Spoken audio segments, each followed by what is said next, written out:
Forest mysteries. The cold found her before the light did. Maya Cross pulled her coat tighter and stepped over the frozen route that marked the start of the hidden path. She knew every turn of this trail.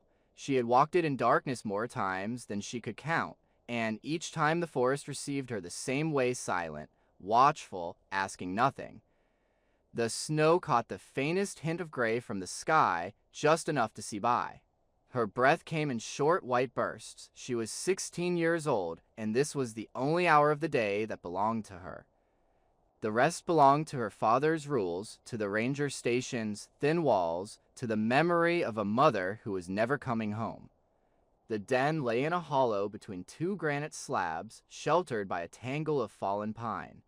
Maya settled into her usual spot, a cleft in the rock where her body fit like a key in a lock. The stone was cold even through her coat, but she had learned to ignore discomfort a long time ago. Discomfort was just information. It told you where you were and what you needed. Right now she needed to be still. Stillness was the first thing the wolves had taught her. She pulled her journal from inside her coat and held the pen in her gloved hand. The cold made her fingers stiff, clumsy. She flexed them twice and began to write. December 14. Temperature well below freezing. Snow depth at the den approximately 18 inches. Pack emerged at first light. Queen took the high rock immediately. She scans the tree line more than usual. Something has changed. The pack had 6 members now. The alpha female, the one Maya called Queen, stood watch on the high rock, her gray coat blending into the stone until she was almost invisible. Below her, the yearling daughter tumbled with one of the younger males in the snow. They played without sound, all motion and breath, rolling and snapping at each other's tails. Maya smiled without meaning to.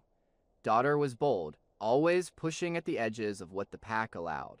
She tested boundaries the way Maya used to test them, back when her mother was alive and the world felt wider. She added another line, daughter initiated play again today. Queen allowed it, but stay alert. The pack is restless. Something is moving through the park that wasn't here last week. The words came easily. They always did. She had filled half the notebook over the past year, observations, sketches, questions she didn't have answers to yet. The wolves had become her teachers without knowing it.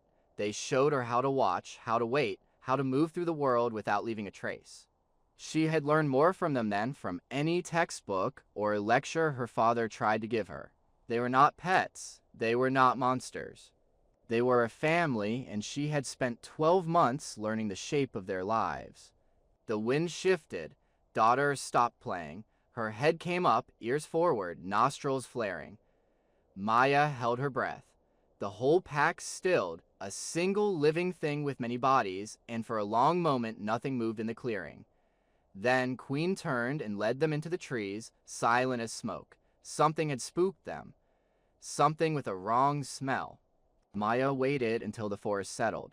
She counted to 300, the way she always did when the pack left unexpectedly. Then she crept down to the den area, stepping carefully over the scattered bones and packed snow that marked the edges of their territory. That was when she found the deer. It lay in a shallow ravine, half covered by wind-blown snow. The body was frozen solid, the eyes long gone to ravens, but the wound in its side was clean to clean. Maya crouched beside it, her heart beating harder now, the cold suddenly sharper against her cheeks. This was not a wolf kill. Wolves left a mess. They tore and scattered and consumed until there was nothing left but fragments. This was a single hole, neat and dark, with the skin pushed inward, a bullet hole, a poacher's signature. She pressed her gloved fingers against the frozen edges of the wound. The cold had sealed everything, but the shape was unmistakable. Someone had shot this deer and left it to rot inside the park boundaries.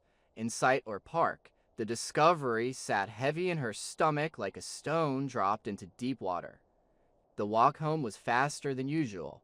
The sun was up now, weak and watery behind the clouds, throwing pale shadows across the snow. Maya slipped through the back shed, hung her coat on its hook, and scraped the snow from her boots. She was careful. She was always careful. But she was also tired, and her mind was still on the dead deer and the clean bullet hole, and the way the pack had vanished at the wrong scent. She missed the small pile of snow that had fallen from her boots onto the shed floor. She missed the wet footprints leading to the kitchen. Her father was standing by the counter when she came in. David Cross was a big man, built like the mountain he guarded. He had been chief ranger at Blackstone National Park for 12 years. Before that, he had been a husband. Before that, he had been happy. Now he was just tired, and the tiredness had carved deep lines around his mouth and under his eyes. He looked at Maya's boots first, then at her face. He did not speak for a long moment. The silence was worse than yelling. "You are out," he said. It was not a question. Maya did not try to lie. "I needed to check something." "You needed to check something." He repeated the words flatly, as if testing their weight. His coffee sat untouched on the counter, steam rising and vanishing. "Maya, we have talked about this. The park is not safe before dawn. It is not safe alone. How many times do I have to say it? I know the trails better than anyone." "You know the trails," he said. His voice dropped, not louder but heavier. "You do not know what is out there." The words hung in the air between them. Maya thought of the dead deer. She thought of the bullet hole. She thought about telling him everything, the poacher, the wound, the way the pack had scattered. But if she told him, he would go out there with his rifle and his rangers, and his grief turned into anger. The wolves would be blamed first. They always were. A dead deer meant wolves to most people. A dead deer with a bullet hole meant wolves to her father. He held out his hand, "Your snowshoes and the journal." "Dad, now I am not asking twice." She gave him the snowshoes first. They were old and worn, the bindings frayed from years of use. The journal she held for a second longer, her thumb tracing the worn cover, the pages filled with her handwriting, her drawings, her secret life. Then she placed it in his palm.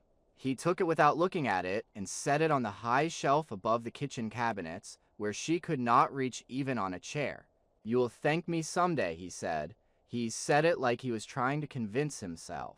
Maya went to her room and closed the door. She sat on her bed and looked out the window at the tree line. The snow was starting again, fine and dry, blowing sideways in the wind. She thought about daughter and queen and the way they had disappeared into the trees. She thought about her mother, whose laugh she could still hear if she concentrated hard enough, a sound like water over stones, bright and gone too fast. 4 years now, a climbing accident during a patrol. Her father had been the one to find her. He had never been the same. He kept Maya close because he was afraid of losing someone else. She understood that. She did. But understanding did not make the walls of the ranger station feel any less like a cage. She was not a child anymore. She was not a ghost.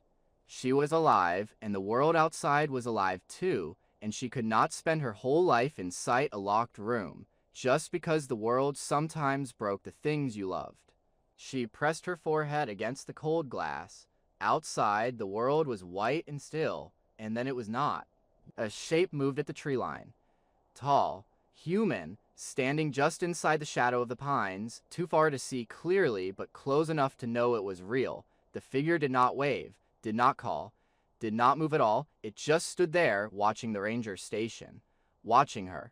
Maya's breath fogged the glass. She wiped it clear with her sleeve. The figure was gone. There was nothing but trees and snow, and the gray sky pressing down like a lid. But the tracks were their fresh boot prints leading into the forest, deep and deliberate. Someone had been standing there watching the house. Someone who did not want to be seen but did not care enough to hide his tracks. She did not call for her father. She did not know why. She only knew that the man who had shot the deer and left it to rot knew exactly where she lived. She waited until her father left for the morning patrol. The door clicked shut. The snowmobile coughed once, twice, then caught with a roar that faded slowly into the trees. Maya counted to 60, twice, watching the window until the last blue plume of exhaust disappeared. Then she pulled a chair from the kitchen table, climbed onto it, and retrieved her snowshoes and journal from the high shelf. Her father had not hidden them well. Maybe he had not wanted to. Maybe some part of him knew she would go back out, and some part of him understood why. She slipped through the shed and into the cold. The boot prints from the night before were already half filled with fresh snow, but she could still follow them. They led away from the station, away from the main trails, toward the dense timber on the north slope, where the park maps showed nothing but old growth and dead ends. Maya moved quickly, her snowshoes leaving their own pattern in the powder. The air was sharp and still, the kind of stillness that pressed against your ears and made every small sound feel like a gunshot. After 20 minutes, she found blood. It was a scatter of drops on the snow, frozen into dark beads that caught the pale morning light. Not human blood, too much of it, and the trail was wrong. A human would have left a different pattern, more erratic. This was steady, deliberate, the mark of something wounded, but still moving. Maya crouched and studied the tracks alongside the blood. Wolf prints, small ones. A young wolf, maybe a yearling. The left hind leg was dragging. She followed faster now, her heart pushing hard against her ribs. The trail led into a thick stand of spruce where the snow lay thinner, sheltered by the dense branches overhead. And there, pressed against the base of a fallen tree, she found Daughter. The young wolf was alive, barely. A loop of snare wire had cut deep into her hind leg, and the wound was ugly swollen, crusted with frozen blood, the skin torn in ragged strips, where she had tried to pull herself free. The wire was still attached to a drag line, a length of nylon cord that had caught on a branch and held her here, maybe for hours, maybe for the whole night. Daughter's yellow eyes tracked Maya's movement, but she did not growl. She did not have the strength. Her ribs showed through her fur. Her breath came in shallow, rapid bursts. She was not fighting anymore. She was waiting to see what would happen next. Maya moved slowly, talking in a low voice the whole time. She did not think about the words. They came out on their own, a steady murmur meant to soothe, to signal that she was not a threat. She pulled a small multi-tool from her pocket, the one her father did not know she carried, the one she had bought at a gas station 2 summers ago and sought at the nylon cord. It parted with a snap. The snare itself was harder. The wire had tightened so far into the flesh that Maya had to work it loose with the pliers, her stomach turning at the wet sound of metal pulling free from skin. Daughter whimpered once, a high, thin sound that cut through the cold air and went straight into Maya's chest. Then it was done. The wire came free. The leg was raw and bleeding, but it was whole. The wolf did not run. She lay there for a long moment, her breath still shallow, her yellow eyes locked on Maya's. There was no gratitude in that gaze. No fear either, just a flat, unreadable patience, the look of a creature who had learned that survival meant waiting and watching and giving nothing away. Maya thought about that look for a long moment. She thought about how much easier it would be to want nothing from anyone, to owe no debts, to carry no guilt. She thought about her father's tired eyes and her mother's empty chair at the dinner table and the weight of all the things she was supposed to be. You don't owe me anything, she thought, looking at the wolf. That's what I like about you. She wanted that same freedom. No debts. No guilt. Just the open snow and the quiet trees and a life that asked nothing of her except to keep breathing. Daughter stood. She tested her injured leg, wincing, then put her weight on it. It held. She limped away into the spruce shadows without looking back. In a few seconds she was gone, swallowed by the trees, leaving nothing behind but a scatter of blood drops and the twisted loop of wire in Maya's hand. Maya turned her attention to the snare. It was crude but effective braided steel wire, anchored to a stake driven deep into the frozen ground. A trapper's work. Professional. Someone who knew what he was doing. Trapping was illegal in the park. More than illegal. It was a death sentence for anything that wandered into the loop. She searched the area and found 3 more snares within 50 yards, each one hidden along game trails, each one waiting in the snow like a closed fist. The boot prints matched the ones from the night before. Large, deep, a heavy man carrying something heavy on his back. They led up toward the old logging road, the one that had not been used, since the Park Service closed it in the 80s. Maya followed them to the edge of the trees and stopped. He was there. The poacher stood beside a battered snowmobile, loading wire and a rifle case into a canvas pack. He was bigger than her father, with a matted beard and a canvas coat stained dark with old blood and grease. A chainsaw lay in the snow beside him, its teeth flecked with sawdust and ice. He had not seen her yet. He was whistling something tuneless and ugly through his teeth, a sound that grated against the quiet of the forest like a rock dragged across glass. Maya knew she should leave. She knew she should go straight home and tell her father everything: the snares, the blood, the man with the chainsaw, and the rifle. But if she did, her father would come out here with his rangers and his guns, and the first thing they would find was the wolf tracks around the snares. They would blame the wolves. They always did. A wounded wolf was a dangerous wolf. A dangerous wolf got shot. That was the math her father lived by, and she could not change it with words alone. She stepped out of the trees. "These traps are illegal," she said. Her voice came out steadier than she felt. Her hands were shaking inside or gloves, but she kept them at her sides. The poacher turned. His eyes were small and dark, set deep in a face that had seen too many winters and too few kindnesses. He looked at her the way a man looks at a fence that needs tearing down, not with anger, but with a kind of cold calculation, as if he was already deciding where to start breaking. "You're the ranger's girl," he said. His voice was rough, scraped raw by cold and cigarettes. "The one who watches the wolves. I've seen you out here, sneaking around, thinking you're invisible." Maya felt the cold find her spine. He knew who she was. He had been watching her for longer than she had been watching him. The realization settled over her like a second layer of frost. "The park is closed to trapping," she said. "Take your gear and leave. I won't tell anyone if you go now." He laughed. It was a dry scraping sound like a shovel biting into gravel. "You won't tell anyone because you've got no one to tell, girl. Your daddy already thinks you're a liar.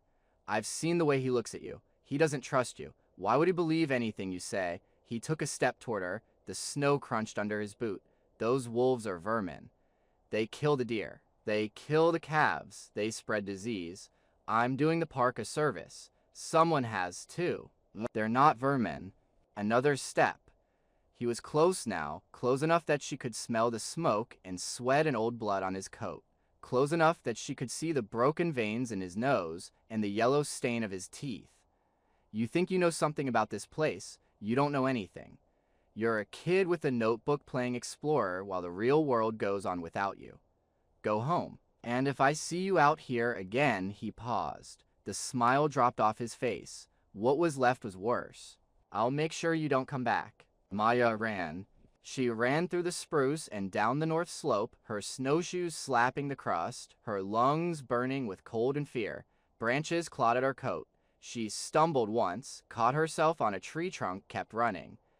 She did not stop until she reached the ranger station, her chest heaving, her hands trembling so hard she could barely work the shed door latch. She hid her snowshoes and journal back on the high shelf and stood in the kitchen for a long time, trying to breathe normally, trying to make her face look like nothing had happened. The kitchen clock ticked on the wall. The refrigerator hummed. Everything was the same as it had been an hour ago. Everything was different. At dinner that night, no one spoke. Her father was tired from patrol, his shoulders slumped, his eyes distant. Ethan, her 9-year-old brother, pushed his macaroni around his plate in slow circles, building a yellow mountain on one side and a yellow valley on the other. Maya could not eat. Her stomach was a tight knot. The poacher's words were still in her head, and the image of daughter's torn leg, and the dark eyes of the man who had set the snares and smiled while talking about vermin. Ethan looked up from his plate. His voice was small, the way it always was when he was working up to saying something he was not sure about. "Maya."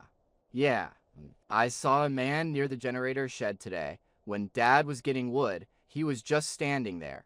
Maya's fork stopped halfway to her mouth. She set it down carefully. "What did he look like?" Ethan shrugged, a small movement of his thin shoulders. "Big. He had a beard, a dirty coat. He smiled at me." He paused, frowning at his macaroni mountain.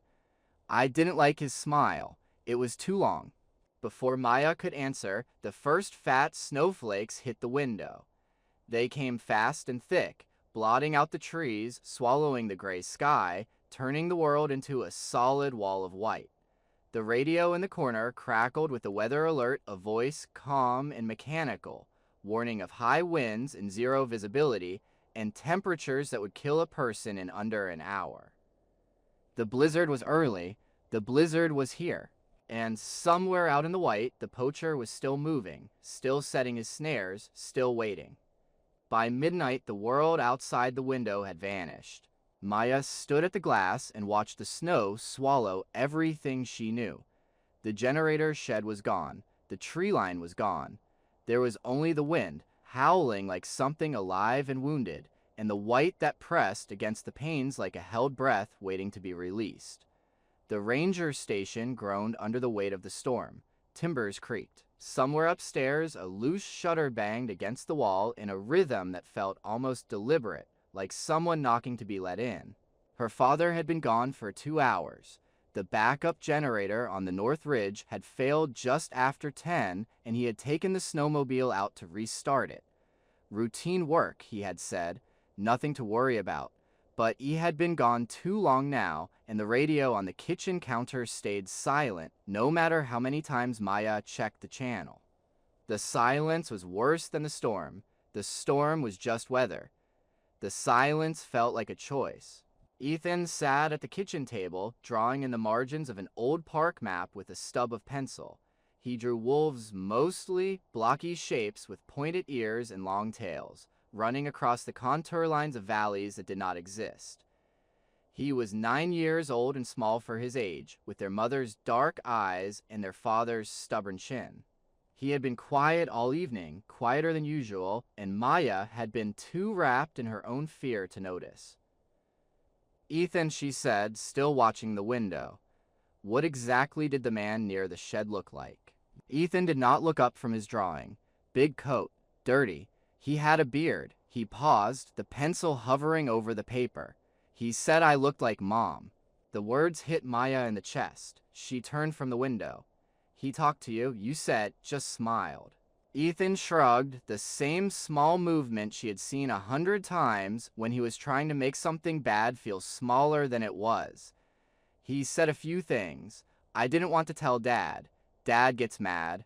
What did he say exactly? That I was a good kid, that I should stay inside when the snow comes. Ethan finally looked up, and his eyes were too serious for a 9-year-old, too heavy.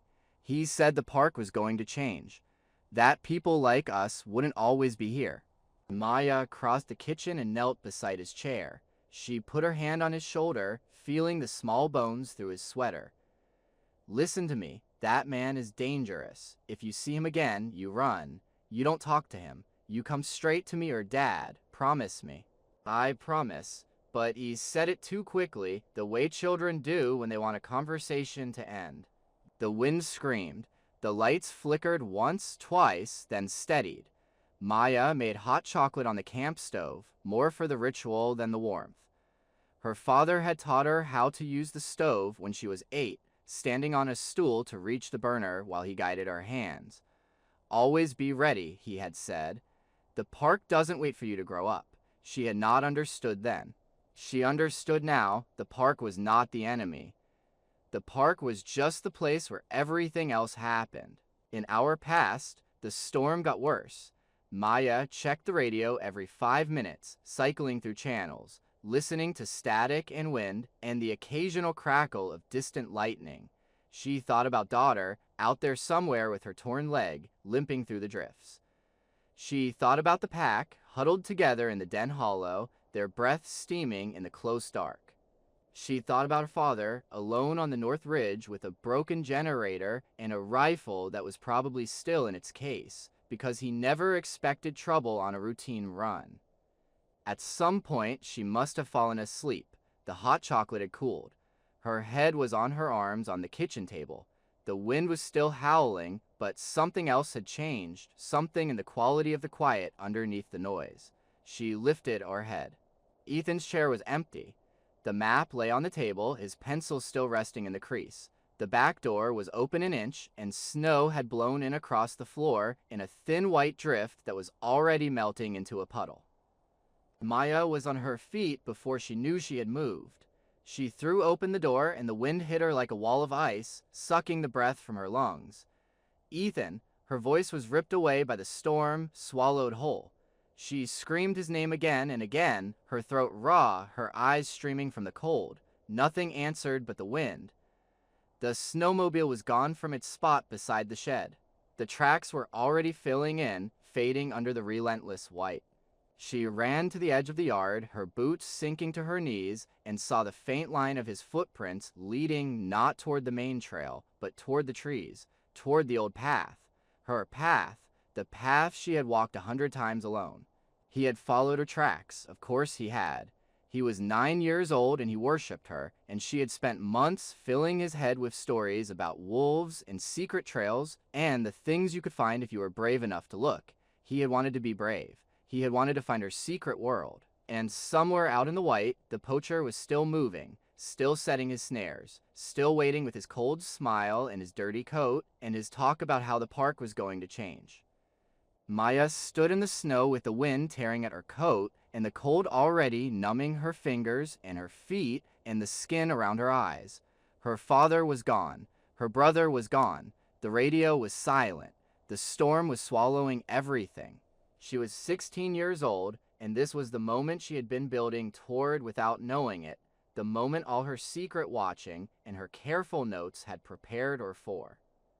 She had spent a year learning to read the wolves. Now she would have to learn to find her brother in a landscape made of nothing but white and wind, and the knowledge that a bad man was somewhere ahead. She went back inside.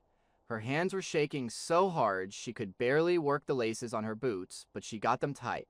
She pulled on every layer. She had 2 sweaters, her heavy parka, the scarf her mother had knitted, still smelling faintly of cedar from the chest where she kept it. She found her snowshoes and her journal on the high shelf. She found the flare gun in her father's locker, heavy and cold in her hands. She checked the chamber, loaded. She did not let herself think about what she would do with it. Thinking was a luxury she could not afford. There was only the next step, and the next after that. She stepped out into the storm. The wind hit her like a fist. She did not stop.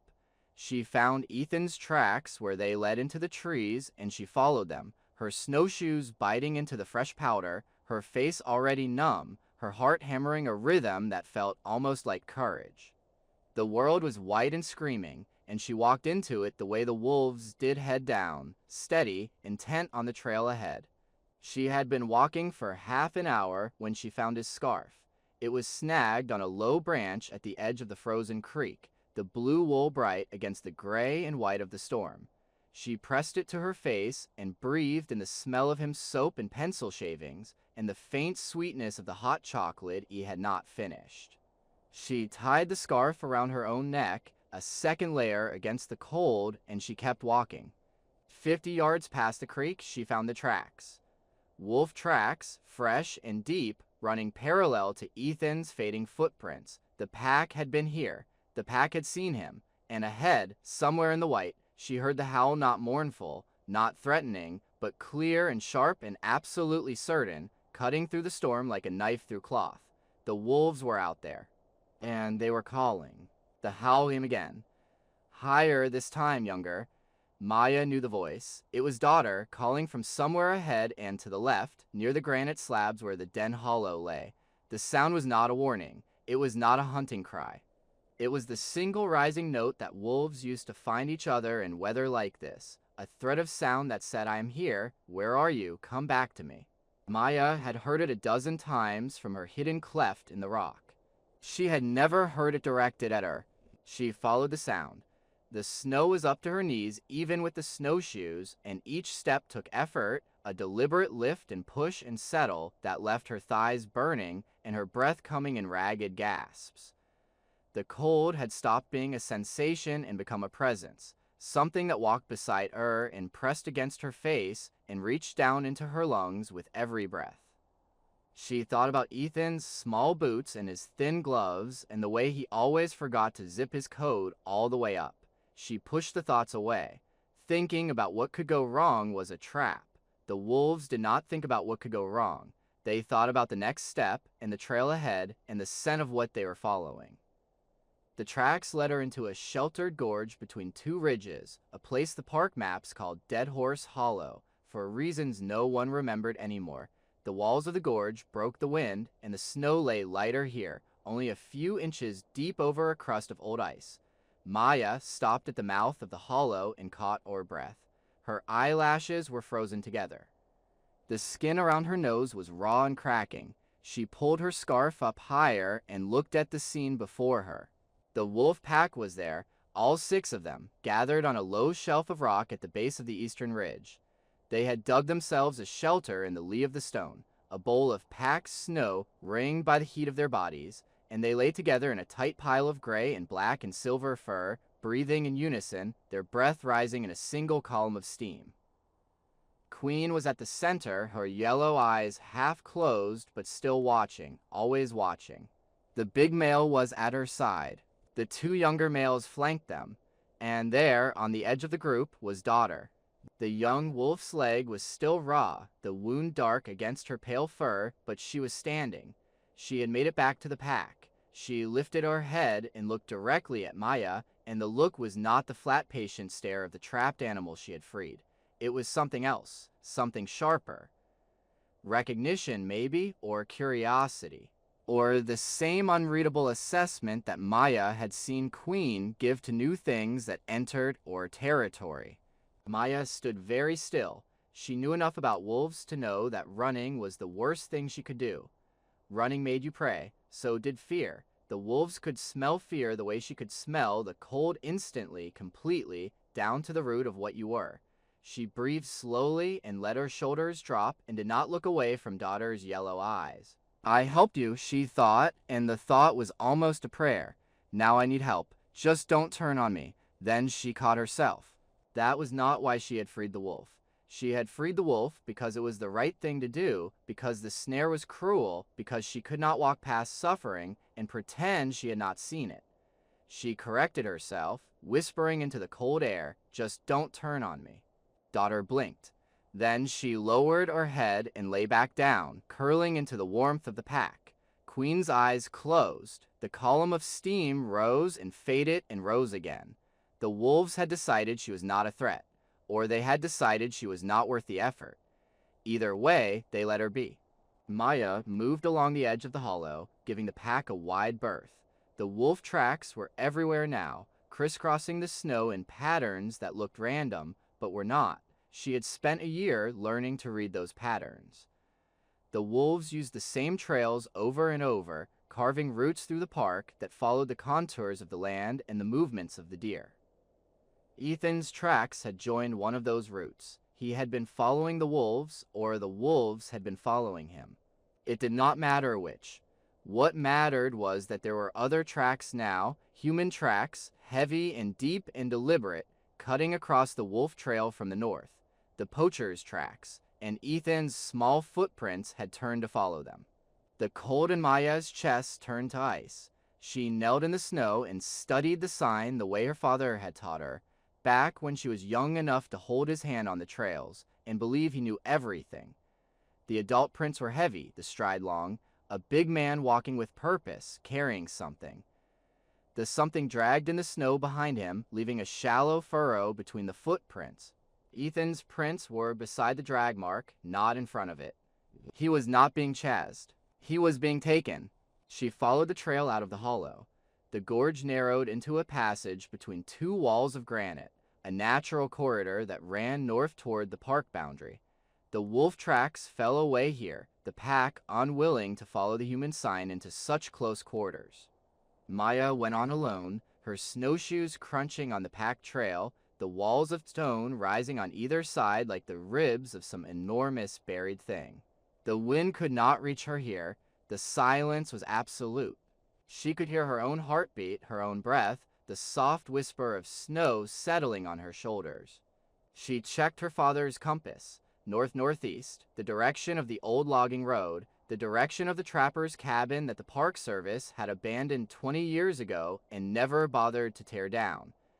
She had seen it on the maps, a small square mark disused at the edge of the park boundary. It was the only shelter for miles. It was where the poacher would go.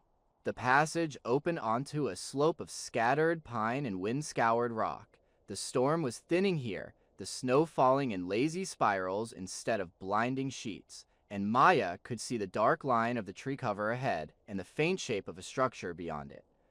A cabin. Smoke rising from a chimney, the tracks led straight to the door. She circled wide, staying inside the tree line, moving as quietly as her snowshoes would allow. The cabin was small and squat, built of rough-hewn logs that had grayed with age, the roof sagging in the middle under the weight of years of snow. A single window on the near side, grimy with soot, showed the flicker of firelight inside. Smoke curled from the chimney pipe and was torn away by the wind before it could rise. Beside the door, a canvas pack leaned against the wall, snow already building on its straps. The snowmobile was parked around the back, half covered by a blue tarp that flapped in the wind. Maya crept to the window and pressed herself against the cold logs of the wall.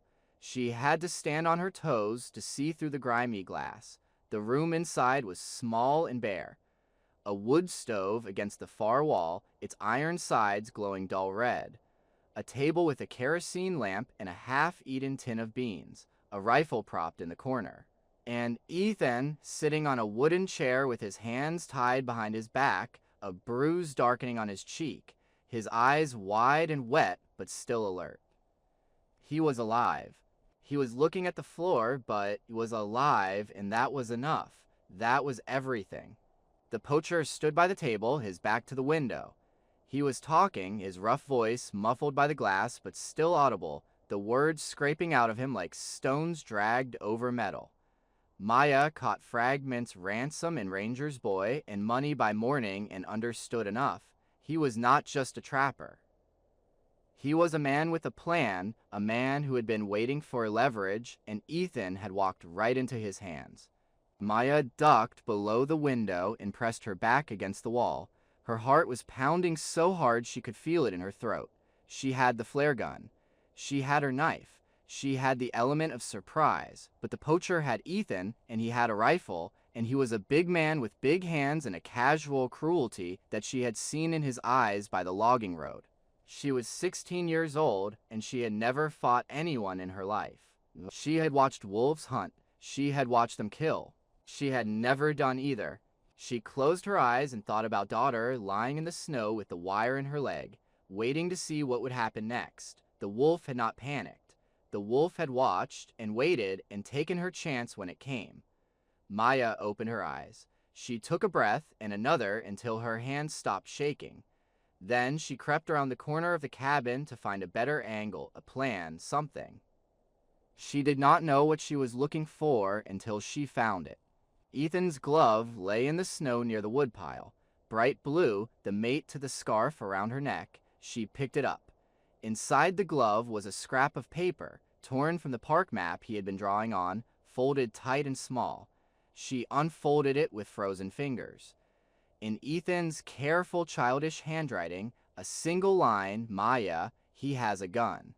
She folded the paper and put it in her pocket. She looked at the cabin door. She looked at the smoke rising into the gray sky. Somewhere behind her, in the gorge, the wolves were waiting out the storm in their shelter of stone and fir. Somewhere ahead of her, her father was searching with his rangers and his radios, and his grief turned into action. But here, now, it was just her and the poacher and the long cold night coming down. She checked the flare gun one more time. Then she settled into the trees to wait for her moment. The wolves had taught her patience. Now she would use it. The smoke from the chimney tasted of burning pine and something fouler, old grease, maybe, or scorched bone. Maya pressed herself against the rough log wall of the cabin and forced her breathing to slow. The wind had dropped just enough for her to hear the crackle of the stove inside and the low murmur of the poacher's voice. He was still talking, an endless grating monologue that rose and fell without needing an answer. Ethan was not answering. She could see him through the grimy window, his small shoulders hunched, his bound hands resting in his lap. The bruise on his cheek had darkened to the color of old meat. He was not crying. He was holding still, and that scared or more than tears would have. The poacher bent over the table, fiddling with a portable radio. The antenna was bent, and he slapped the casing twice before a burst of static filled the cabin. "Come on," he muttered. "Come on, you piece of junk." He was trying to reach someone. An accomplice, maybe the one who bought the pelts and the antlers and asked no questions. Maya knew she had minutes, not hours. Once the radio worked, there would be more men, more guns, no chance at all. She moved around the back of the cabin, her snowshoes already off and propped against a stump, her feet silent in the soft snow. She had the flare gun in one pocket, her multi-tool in the other. Neither was enough. Neither was even close to enough. She was a 16-year-old girl with a diary and a head full of wolf facts, and the man inside that cabin had probably been hurting things since before she was born. The thought sat in her stomach like a cold stone. She bit her lip until she tasted iron, and the pain sharpened her. Fear was just information. It told you what was at stake. It did not tell you to stop. The wolves never stopped. She remembered daughter in the snare, the wire buried deep, the yellow eyes holding hers with that flat, unreadable patience. Daughter had not struggled. She had waited.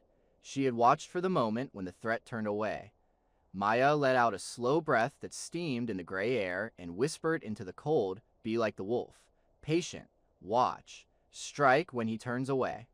It was not a plan. It was a prayer, and the prayer was all she had. She crouched behind the woodpile and pulled out her phone.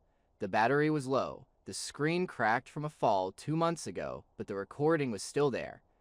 She had made it last spring, sitting in her hidden cleft in the rock, holding her breath while Queen threw back her head and howled a long rising note that seemed to pull the whole forest into a single living chord. Maya had never known why she kept the recording. Now she did. She cranked the phone's volume to maximum, set it on top of the woodpile facing away from the cabin, and hit play. The howl rose into the gray afternoon, high and wild, and so real that even she felt the hair rise on the back of her neck. It was a call of alarm, the sound a wolf made when something wrong entered its territory. She grabbed a rock the size of her fist and threw it hard at the cabin's side window. The glass shattered. She was already running. The cabin door banged open. The poacher stormed out, rifle in hand, his head swiveling toward the sound of the howl. He did not see her slip around the corner. He did not see her duck through the open door. He was walking toward the woodpile, toward the phone and the wild sound that was already fading into the wind, walking with the heavy, purposeful stride of a man who had never been tricked by a child and did not expect to start now.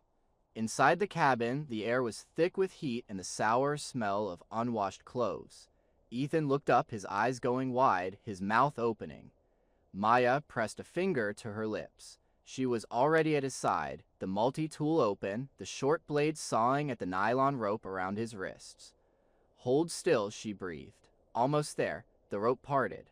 His hands came free, red and raw, and she pulled him to his feet. He was shaking, but he did not make a sound. Brave kid, stupid brave kid. They were halfway to the door when the poacher's shadow filled it. He stood there, the rifle loose in one hand, the phone clutched in the other. The screen was still lit. The recording had stopped. His face was blank for one long second, and then it split into a smile that did not reach his eyes. "You," he said, "the wolf girl, I told you not to come back." He stepped inside, kicked the door shut behind him, and shoved the heavy table against it with one hard motion. The table legs screeched on the plank floor. "Now there's 2 of you." He set the rifle against the wall and pulled a red plastic can from beside the stove. The smell of petrol cut through the cabin like a blade. That's more money, or maybe less trouble. Haven't decided yet. He unscrewed the cap and sloshed a dark stream of fuel across the doorstep. The smell hit Maya's throat and stayed there. He was not bluffing. The man who had set snares for wolves and shot deer out of season and talked about vermin while smiling at a 9-year-old boy was perfectly willing to burn 2 children alive, if it meant erasing the evidence. He pulled a box of matches from his coat pocket, shook one loose, and held it up where they could see it. The match head was red and small and final. Maya pulled Ethan behind her.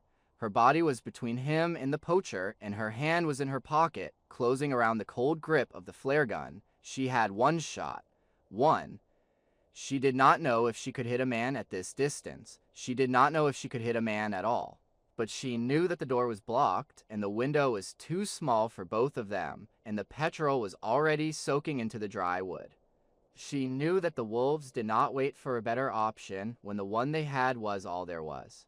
Ethan's fingers dug into the back of Maya's coat. She felt the pressure through all her layers, a small, desperate grip that said everything words could not. The poacher was still holding the match, still smiling that stretched out smile, still blocking the only door with his big body and the overturned table. His thumb rested on the matchbox striker. One move, that was all it would take. Maya pulled the flare gun from her pocket and aimed it at his chest. Her hands were shaking, but her aim was true enough. "Move away from the door," she said. Her voice came out steady. She did not know where the steadiness was coming from. It felt borrowed, like a coat that belonged to someone older and harder. The poacher looked at the flare gun and laughed. "That's a flare, girl, not a bullet. You fire that in here, we all burn." "You, me, the boy, you got the guts for that." Maya did not answer. She shifted or aimed to the window above the table, the one she had broken with the rock, and pulled the trigger. The flare screamed across the cabin, a comet of red light and choking smoke, and exploded through the window frame in a shower of glass and splinters and burning phosphorus. The sound was like a door slamming shut on the world. The poacher flinched. His shoulder hit the table, the match fell from his hand and rolled into the petrol. The doorstep caught fire with a soft whump that Maya felt in her teeth. Orange flames licked up the doorframe, hungry and fast, and the cabin filled with smoke that stung her eyes and clawed at her throat. She grabbed Ethan's wrist and ran for the back window, the small one beside the stove that was barely wide enough for a child. "Go," she said, boosting him up. "Go now." He scrambled through, his coat snagging on a nail, and she pushed him until he tumbled into the snow outside. She followed, squeezing through the narrow gap, the rough wood tearing at her parka, and then she was out in the cold gray air, and the fire was roaring behind her, and the world was made of smoke and snow, and the sound of her own blood pounding in her ears. She pulled Ethan to his feet. He was coughing, his face streaked with soot, but he was standing. "Run," she said. "Don't look back. Run." They ran. The fire had spread to the roof now, and the heat pushed against their backs even through the cold, a strange and terrible warmth that reminded Maya of opening the oven door on winter mornings when her mother was still alive. She did not look back. She looked ahead into the white, toward the gorge where the wolves had been, toward the only shelter she knew that the poacher did not. Her legs burned. Her lungs burned. Ethan stumbled and she pulled him up without stopping, her arm around his thin shoulders, half carrying him through the drifts. A gunshot cracked behind them. The bullet whined past her ear and buried itself in a pine trunk with a wet thunk. The poacher was out. He was following. She could hear him crashing through the snow, his boots heavy and his breath a ragged bellow of rage. She did not look back. She fixed her eyes on the dark line of the gorge ahead, and she ran. Half carrying Ethan, she remembered their mother's funeral. It had rained that day, a cold November rain that soaked through her best dress and plastered her hair to her skull. Her father had stood at the graveside with his jaw clenched so tight she thought his teeth would crack. Afterward, he had knelt in front of her and Ethan, one hand on each of their shoulders, and said, "We only have each other now. Nothing else matters, just us." She had nodded, and she had made a silent promise that she would never lose another person she loved. She had not known then how heavy a promise could be. She knew now. It was the heaviest thing she had ever carried, and she carried it with every step. They reached the frozen river at the mouth of the gorge. The ice was gray and old, laced with cracks that spidered out from the shore. Maya stopped at the edge and tested it with one foot. It held. She stepped out, pulling Ethan behind her, their weight spreading the cracks wider. The ice groaned. Deep water muttered beneath them. 10 yards, 15. The far shore was close enough to see the individual branches of the pine trees, the dark rock of the ridge beyond. Behind them, the poacher reached the riverbank. He did not stop. He charged onto the ice, his rifle still in one hand, his face twisted with cold and fury, and the smoke that still clung to his coat. He was heavier than both of them combined. The ice screamed. A crack opened between him and Maya, a jagged black line that widened with a sound like bones breaking. The poacher lunged, tried to jump the gap, and missed. He went through the ice with a splash that swallowed his whole body. The freezing water closed over his head and he came up gasping, clawing at the edge, his hands slipping on the wet ice. His rifle was gone. His face was white with shock, but he kept moving. He dragged himself out, inch by inch, his breath coming in great shuddering heaves, and he got to his feet on the far side of the crack. He was still coming. The cold should have killed him. It had not, it had only made him angrier. Maya pulled Ethan up the slope of the gorge, past the granite slabs, into the hollow where the wolves had sheltered. The pack was still there. They were standing now, all 6 of them, arranged along the high shelf of rock like a jury. Queen was in the center, her yellow eyes fixed on the mouth of the hollow. The big male was at her shoulder. Daughter stood on Queen's other side, her injured legs still dark with dried blood, her head lifted and her ears forward. They had heard the gunshot. They had smelled the smoke. They were waiting. Maya stopped at the base of the rock shelf. She pulled Ethan behind her and pressed her back against the cold stone. The poacher came up the slope, his clothes steaming in the gray light, his hands empty now but curled into fists. He saw the wolves and stopped. For the first time, she saw something other than rage in his face. She saw uncertainty. The wolves were not running. The wolves were not afraid. They were watching him the way they watched a wounded moose, patient and calculating, waiting for him to make the mistake that would tip the balance. He made it. He bent down, scooped up a jagged rock from the snow, and drew his arm back. His eyes were on Queen. He was going to kill the alpha. He was going to kill the heart of the pack because he could not stand that anything in this park did not bow to him. Maya screamed. She grabbed the first thing her hand found, a stone, a fist-sized piece of granite, and hurled it at him. The stone hit his shoulder and spun him sideways. His throw went wide. The rock clattered off the granite shelf and fell harmlessly into the snow. And then the big male wolf moved. He did not run. He did not bark or growl or give any of the warnings that Maya had read about in books. He simply launched himself from the rock shelf, a gray blur of muscle and fur, and hit the poacher in the chest. The man went down with a sound that was not a scream, a sound that was all the air leaving his body at once. The wolf's jaws closed on his shoulder, not killing, not tearing, just holding. The poacher thrashed and the wolf held. The rest of the pack watched. Queen watched. Daughter watched. Maya could not move. She could not breathe. She was staring at Daughter, and Daughter was staring back, those yellow eyes as calm and unreadable as they had been in the snare. There was no gratitude. There was no threat. There was only a long, still moment that felt like the end of something and the beginning of something else. Then Queen lifted her head, gave a short, sharp bark that cut through the cold air, and the pack dissolved. The big male released his grip and loped into the trees. Daughter followed.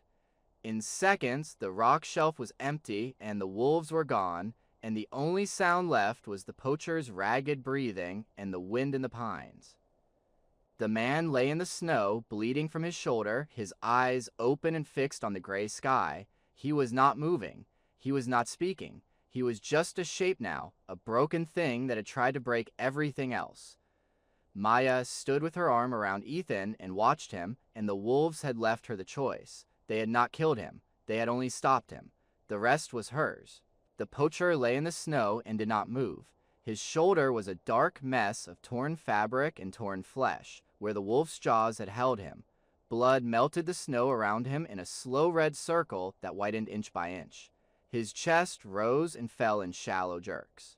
His eyes were open but unfocused, fixed on the gray sky as if he was already somewhere else, somewhere warmer and darker, somewhere the cold could not follow. His lips moved, but no words came out, only a thin wheeze that sounded like a door swinging on a broken hinge.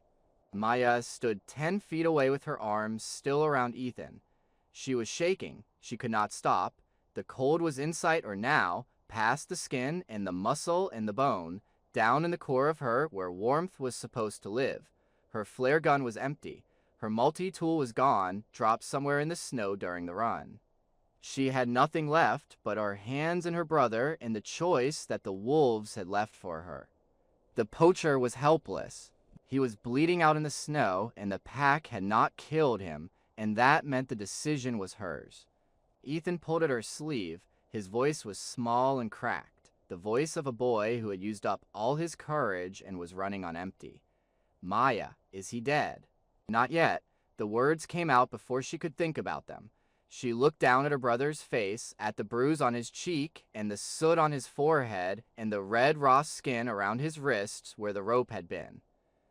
She looked at the poacher, the big broken shape in the snow, the man who had set snares for wolves and talked about vermin and smiled at a 9-year-old boy while planning to sell him. The man who had poured petrol on the doorstep and held a match. The man who was now making a thin, wet sound with every breath. She could let him die. The cold would take him in an hour. The bleeding would take him faster. She could take Ethan and walk away, and no one would ever know she had been here when it happened.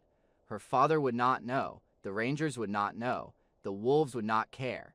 It would be the easiest thing in the world to do nothing. The easiest thing and the wrongest thing, and she did not know which word mattered more. Her father's voice was in her head, the way it always was when she was about to do something he would hate. He would tell her to leave. He would tell her to protect her own, to get Ethan to safety, to let the park deal with the man who had tried to destroy it. Her father was a good man. He was also a man who had lost his wife and nearly lost his children, and was holding on to what remained with a grip that sometimes broke the things it was trying to save. He would say the poacher was not her responsibility. He would say the wolves had done enough.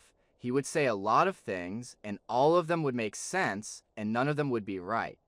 Maya let go of Ethan and walked toward the poacher. Her legs were heavy. Her boots sank into the snow with each step. She knelt beside him and looked at his face, the broken veins in his nose, the yellow teeth, the small dark eyes that had looked at her by the logging road and seen nothing worth respecting. He smelled of blood and smoke and the sour animal stink of a man who had not washed in weeks. His eyes found hers, and something flickered in them, not gratitude, not regret, just the dim recognition of someone who was still alive and did not understand why.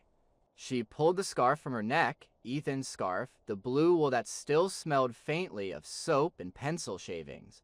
She folded it into a pad and pressed it hard against the wound in his shoulder. The poacher screamed, a raw animal sound that bounced off the granite walls of the gorge and came back smaller. She did not let go. She kept the pressure on, her hands steady, even as the blood soaked through the wool and warmed her cold fingers. She did not know if she was saving him. She did not know if he deserved to be saved. She only knew that the wolves had stopped him without killing him, and the wolves knew things about mercy and necessity that she was only beginning to understand. She thought about daughter in the snare, the wire deep in her leg, the yellow eyes watching her with no expectation and no demand. She had freed the wolf because it was the right thing to do, not because the wolf asked, not because the wolf was grateful, not because she wanted something in return. She had done it because suffering was suffering, and she could not walk past it and pretend it was not there. The poacher was not a wolf. He was worse. He was a man who chose cruelty when he had other options. But he was suffering now, and she was here, and the choice was the same choice it had always been. She could not walk past. Ethan came up beside her. He was still shaking, but he had stopped crying. He looked at the poacher's pale face and the dark blood on the snow and the blue scarf that was now mostly red. Why are you helping him? Maya did not have a good answer. She had an answer, but she was not sure it was good, because someone has too. Ethan thought about this for a long moment. Then he unzipped his coat and pulled out the emergency blanket their father made them carry on every hike, the thin silver sheet folded into a square no bigger than a deck of cards. He shook it open and draped it over the poacher's legs. It was not much. It was almost nothing, but it was what he had, and he gave it. Maya looked at her brother and felt something crack open in her chest, something that had been closed since the day they buried their mother. He was not just a kid anymore. He was not just the baby she had to protect. He was someone who could see suffering and choose to help, even when the suffering belonged to a man who had hurt him. She had taught him about wolves. Maybe she had taught him something else without meaning to. She pulled the flare gun from her pocket. Empty, but she still had the spare cartridge in her coat, the one her father insisted she carry. Always have a backup, he had said. The park does not give second chances. She cracked the gun open, slotted the fresh flare in, and pointed it at the sky. She pulled the trigger. The flare screamed upward, a blazing red comet that painted the gray clouds pink, and it hung there for a long, bright moment before beginning its slow fall. Anyone within 5 miles would see it. Her father would see it. The rangers would see it. Help was coming, and the poacher would live to face whatever justice waited for him, and Maya would have to explain everything: the wolves, the snare, the fire, the choice she had made in the snow with blood on her hands and her brother at her side. She looked at the ridge where the wolves had vanished. The rock shelf was empty, but the tracks were everywhere, a dense pattern of paw prints that crisscrossed the snow like a map of something she could almost read. Daughter's tracks were there, smaller than the others, with the slight drag of the injured leg. Maya followed them with her eyes until they disappeared into the trees. She thought about the long, still moment when daughter had looked at her, yellow eyes meeting brown, no fear and no demand. The wolves had not saved Ethan.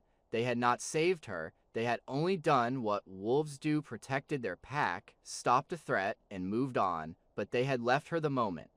They had left her the choice, and she had chosen. The first snowmobile crested the ridge 20 minutes later. Maya heard the engine before she saw the machine, a distant whine that grew into a roar, and then her father's blue parka appeared against the gray sky, and she felt her knees go weak. She did not cry. She had not cried all day, not through the storm or the fire or the long cold wait, with the poacher's blood drying on her hands. She did not cry now, but she wanted to. The wanting sat in her throat like a stone she could not swallow.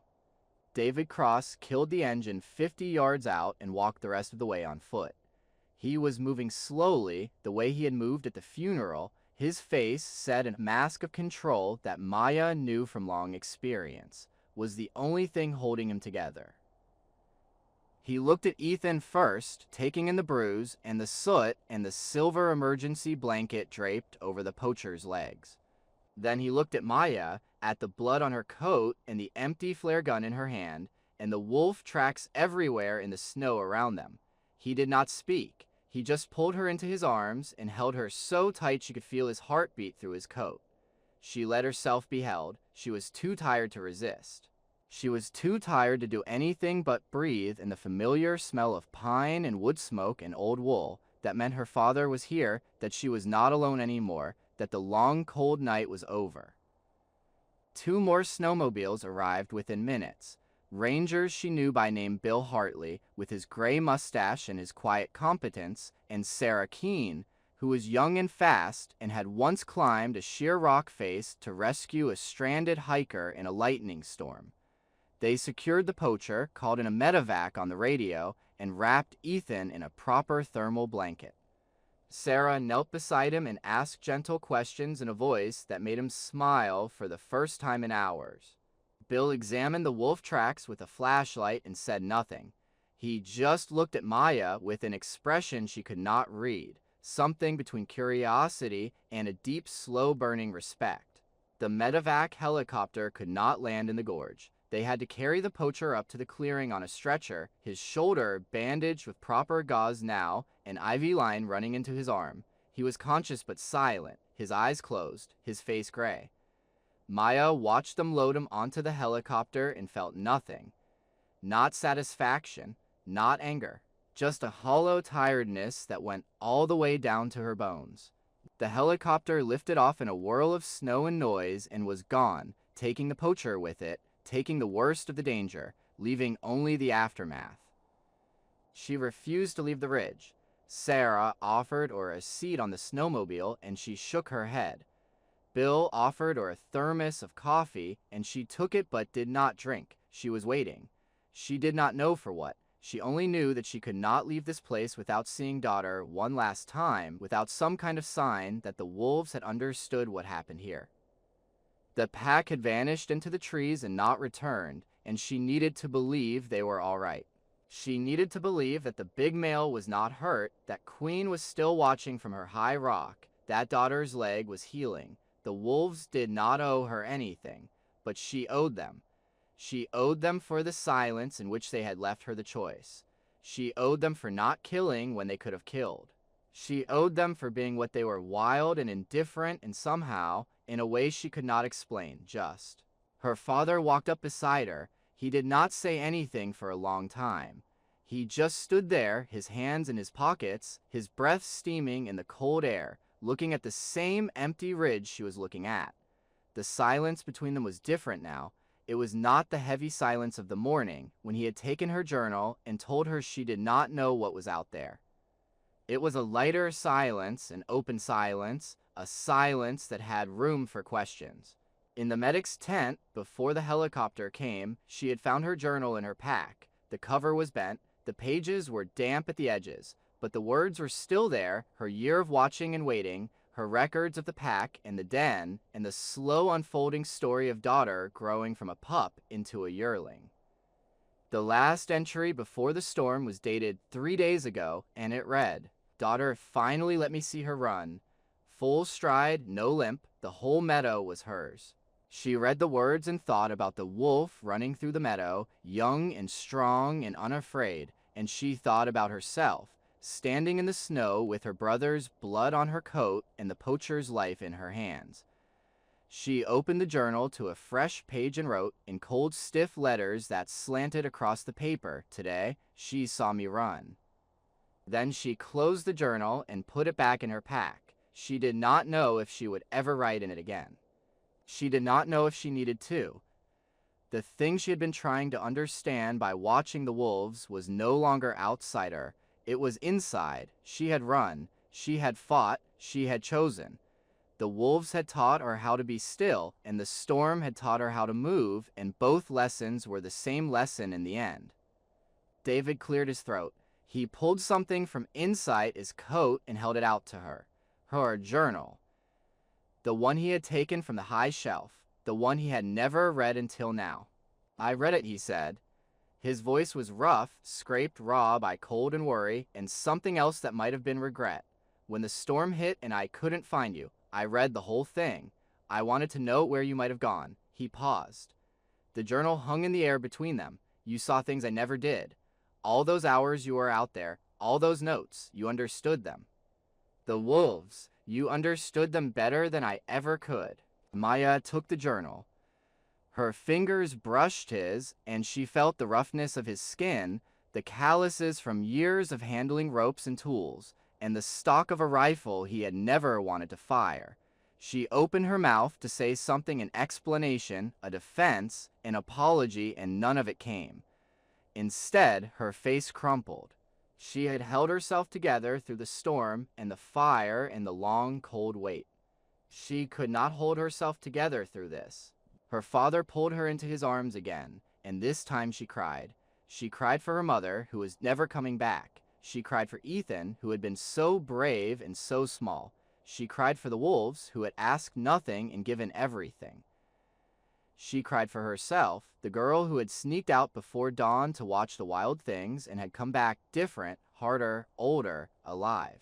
Outside, beyond the circle of tents and snowmobiles and rangers talking in low voices, a lone wolf howled. The sound rose into the gray sky, high and clear and certain. Maya lifted her head from her father's shoulder. She looked toward the sound, toward the dark trees and the white snow and the ridge where the pack had stood like a jury. Her father looked too. His hand went to his hip where his sidearm usually sat, but the holster was empty. He had not brought a gun. He had come looking for his children with nothing but his hands and his fear and a hope that was too stubborn to die. He listened to the howl for a long moment. Then he nodded just once toward the sound. It was not surrender. It was not approval. It was something simpler and harder to name. It was a man who had spent 4 years blaming the wilderness for what it had taken from him, finally acknowledging that the wilderness was also what had brought his children back. Maya closed her eyes and let the last note of the howl fade into the wind. Daughter was out there. Queen was out there. The pack was whole, and she was whole, and her father's arm was around her shoulders. And Ethan was wrapped in a blanket and drinking hot chocolate and telling Sarah an animated story about a wolf that had looked right at him and not been scary at all. The storm was over, the fire was out, the poacher was gone. And the wolves were still here, still watching, still running through the meadow with the snow flying up behind them. She had spent a year learning to watch them. She had never imagined they might one day watch her back. The storm left the park changed. A week of slow melt had stripped the snow from the south-facing slopes, exposing patches of brown earth and the first hard green shoots of winter grass. The sky was a pale rinsed blue, the color of water in a shallow stream. Maya stood on the porch of the ranger station and laced her boots with fingers that no longer shook. She was wearing her own parka, her own snowshoes, and her own name on a volunteer badge that her father had clipped to her collar that morning without a word.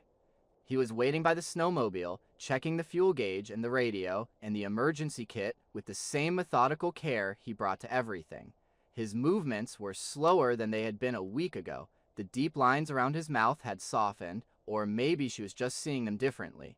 Grief was still there, and fear, and the habit of control. But something else had joined them. Something that looked almost like a question he was finally willing to ask. "Ready," he said. She nodded. She had been ready for a year. She had just not known what she was ready for. The patrol was an official one, the first census trip of the late winter, and David had invited her to join. He had not ordered. He had not suggested. He had invited, and the difference was a door swinging open that had been closed since her mother fell. They rode the snowmobile up the North Trail, the same trail she had walked in darkness 100 times, and the world looked different in the daylight. The trees were heavy with melting snow. The creek was running fast and clear under its thinning ice. The air smelled of wet pine and cold stone and the faint green promise of spring. At the mouth of the gorge, David cut the engine. They walked the rest of the way on foot, their snowshoes crunching in a matched rhythm that neither of them commented on. The Den Hollow was quiet. The pack had moved on to the summer range, but the signs of their presence were everywhere: old tracks in the crusted snow, scattered bones from a winter kill, a tuft of gray fur caught on a branch. Maya knelt and touched the fur. It was soft and cold and carried no scent anymore. She let it fall. "She brought them through," David said. His voice was quiet, the way it always was in the deep park. The alpha female. Queen, you called her. She kept the pack together. Maya looked up at him. He was standing with his hands in his pockets, staring at the empty den the way a man stares at something he has been trying not to see. "I read all of it," he said. "You gave them names. You tracked their movements. You knew which yearling was bold and which male was patient, and how the alpha made decisions. You knew them, Maya. You really knew them." He paused. A jay called somewhere in the pines. "I've been a ranger for 12 years, and I never knew them like that. I was too busy protecting the park to see what was living in it." The words hung in the cold air. Maya did not rush to fill the silence. She had learned from the wolves that silence was not empty. It was the space where understanding grew if you let it. They walked up to the ridge together.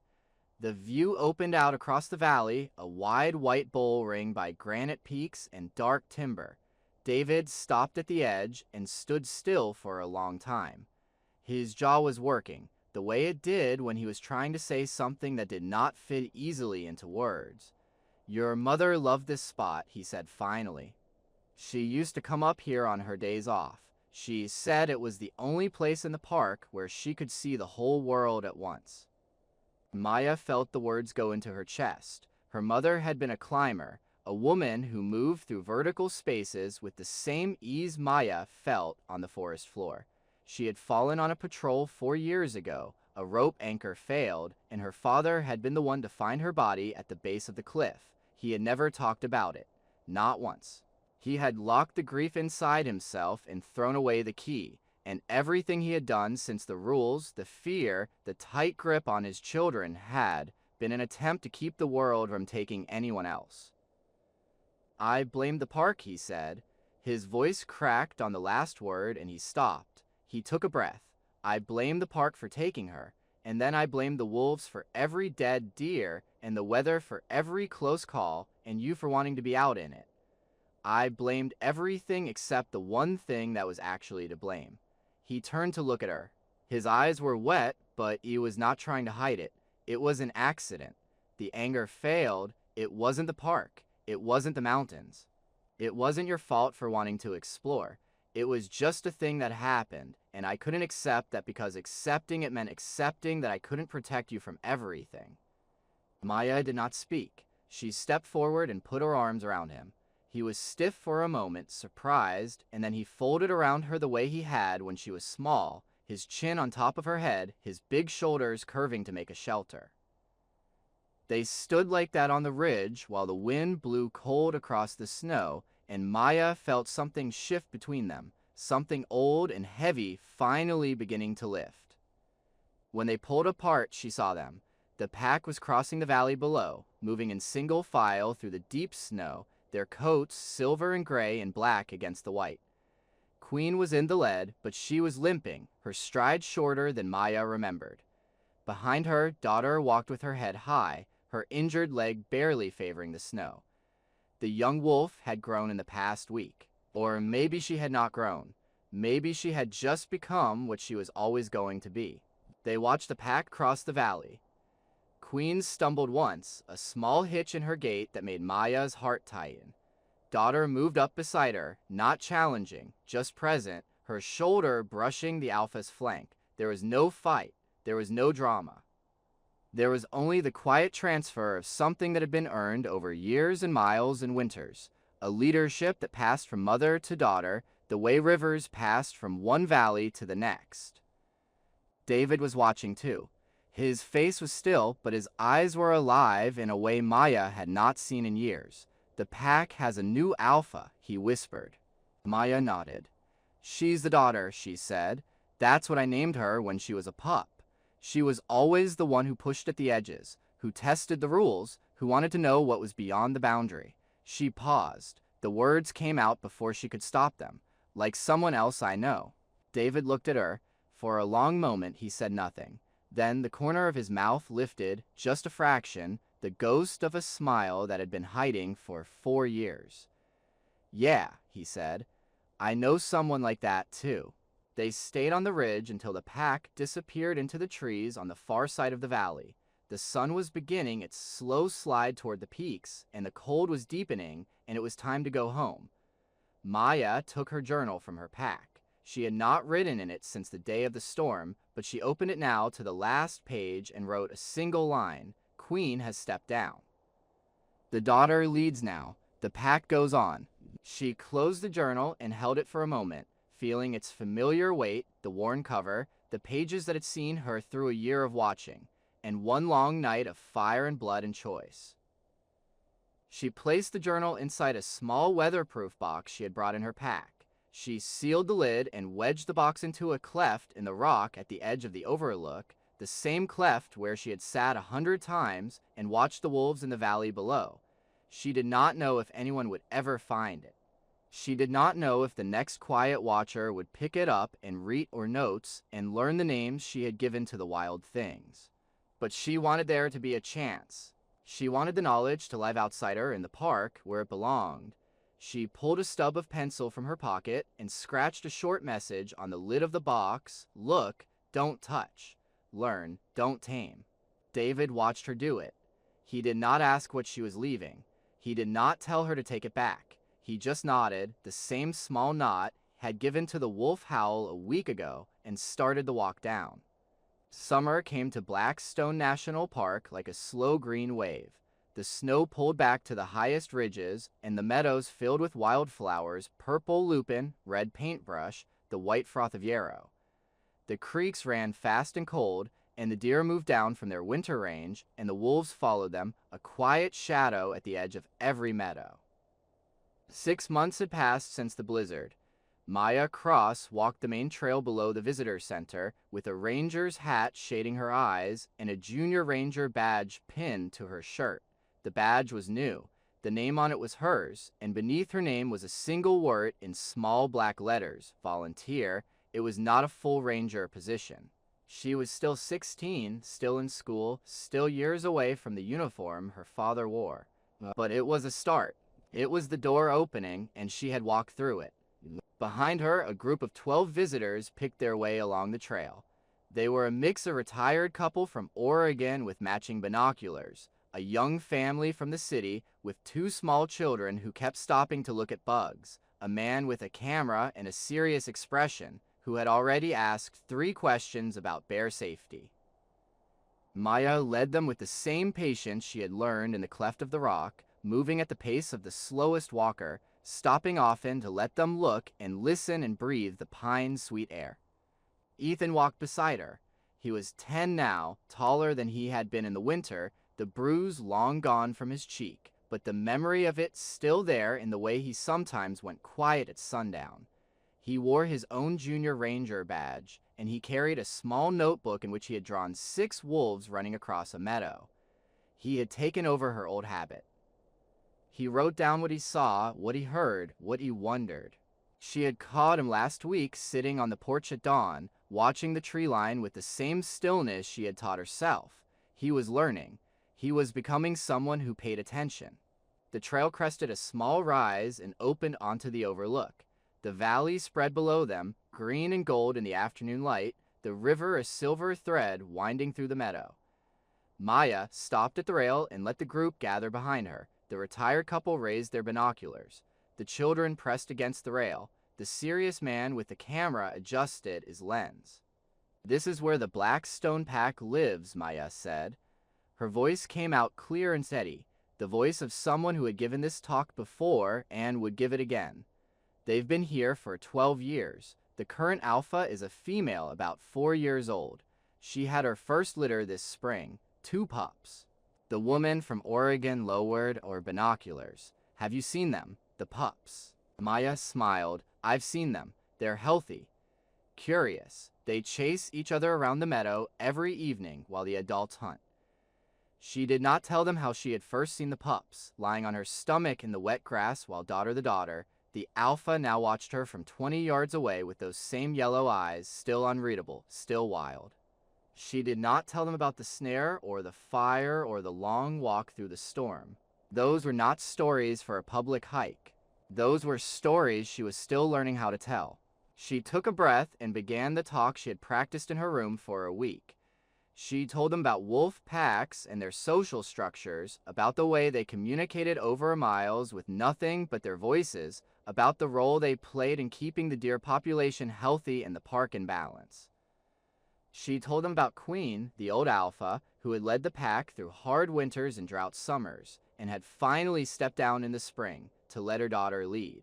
She told them that wolves were not pets, not monsters, not vermin. They were families. They were neighbors. They were part of the park the same way the mountains were part of the park, the same way the river was, the same way the people who lived here were. "When I was younger," she said, "I used to sneak out before dawn to watch them. I kept a journal. I gave them names. I thought I was being invisible." She paused. The group was listening, all of them, even the small children. But they always knew I was there. They let me stay because I didn't bother them. I learned to be still. I learned to watch. And I learned that the wolves were never the danger. The danger was people who didn't understand them.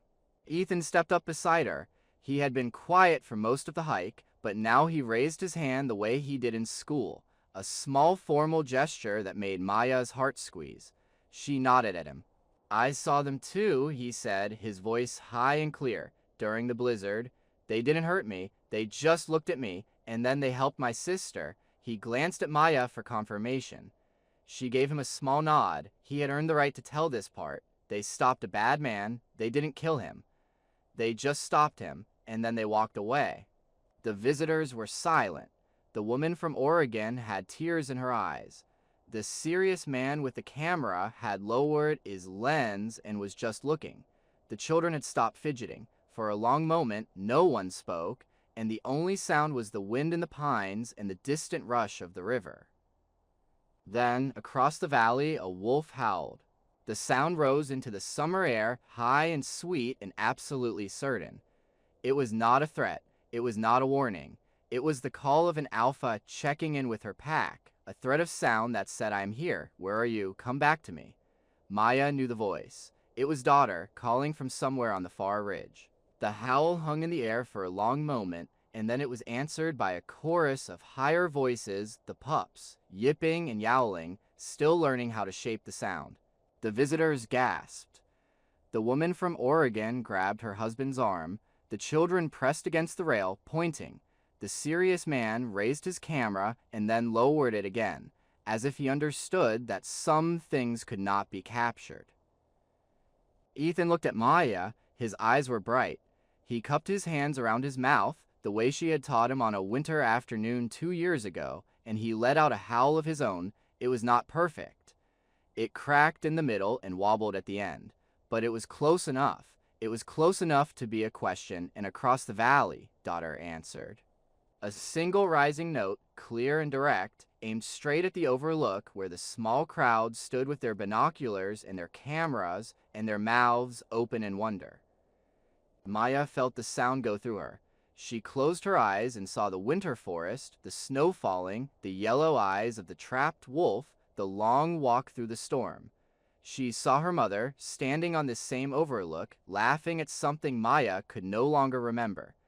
She saw her father, nodding at a wolf howl for the first time in 4 years.